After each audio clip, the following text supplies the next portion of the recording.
This is 5 on your side at 5. Focused on you. A miracle wedding is underway right now in Jefferson County. Today, a ceremony that almost didn't happen came together. Good evening and thank you for joining us at 5 o'clock. I'm Holden Krewicki. Brett Solomon has the night off. The last 2 days have been the calm after the storm. Thursday's severe weather caused widespread damage in Eureka. Winds ripped off roofs, off barns at Brookdale Farms right as a wedding rehearsal was getting underway. Our Travis Cummings highlights how the venue was quickly able to turn things around for a couple's big day. I'm not getting in my dress until 2:15. Okay. I'm ready to have all my favorite people in one building and partying and celebrating me and my husband. This bride-to-be is keeping her cool. I have no emotions right now. I'm just waiting for all of that to hit. I think all the chaos the last couple days was enough.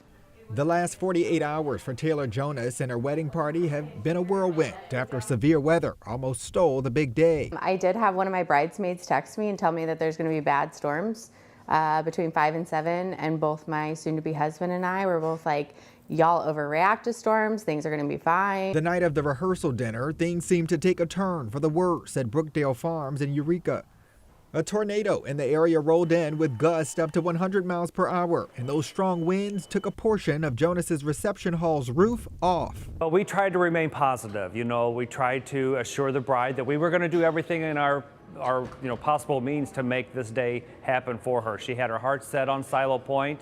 James Vavac immediately got his contractors on the line. So we had to bring in a temporary roof to match as closely as possible to the original roof. We had a lot of water that got into the building, a lot of insulation that came down. We got the green light at 9 a.m. this morning for the temporary occupancy permit to allow the wedding to take place here today.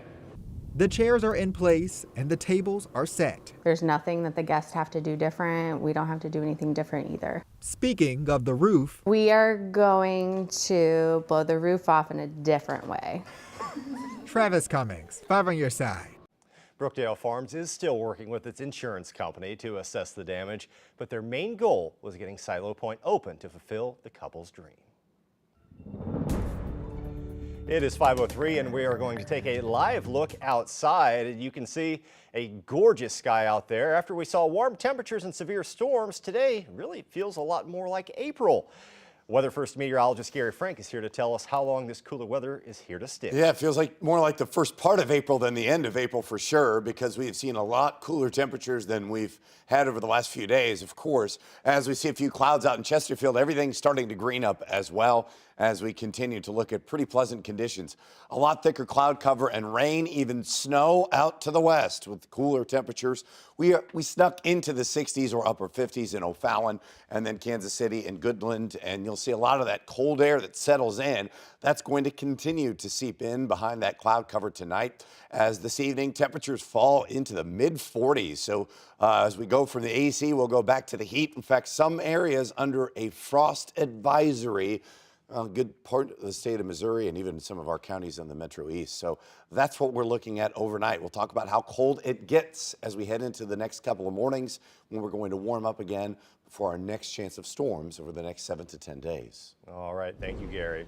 Right now, police are working to learn more about a deadly shooting in St. Louis City. Police say a 29-year-old man was shot multiple times near Aldine and Spring Avenues around 10:30 last night. He was pronounced dead at the scene. 10 hours before that, another shooting happened in the same area. 2 people told police they got into a fight, and when they tried to leave, someone fired shots into their car. One man was shot. He's now recovering. Right now, we don't know if the shootings are related. Police ask anyone on either incident with any information to please contact Crime Stoppers at 866-371-TIPS. Right now, a young boy is recovering after he was shot last night in North St. Louis County. County police say the 4-year-old was shot in the leg just after 6 o'clock on Green Valley Drive. We're working to learn more about what led to that shooting, and we'll update you on air and online as more information comes into our newsroom. We are still learning more about a deadly crash in North City. Police tell us a 29-year-old man died after he was hit by a car at Hall Street and Adelaide Avenue. It happened just after 12:30 this morning. The driver says the man was in the road when he was struck. This is just the latest in a string of deadly crashes. At least a dozen people have been killed in crashes in the city this year alone. Right now, St. Louis police are considering whether to have officers work 11-hour days instead of 8-hour days. They are considering a few options on how this would work. The department says it's all about making sure there's enough officers on the street. Shift changes would require approval from the Board of Aldermen because it would involve changing the officers' pay structure. The second annual 420 Fest is underway at the Delmar Loop. The street festival kicked off at 11 a.m. in Delmar and has been blocked off all day for the event. There's live music, painting, and small business pop-ups lining the street.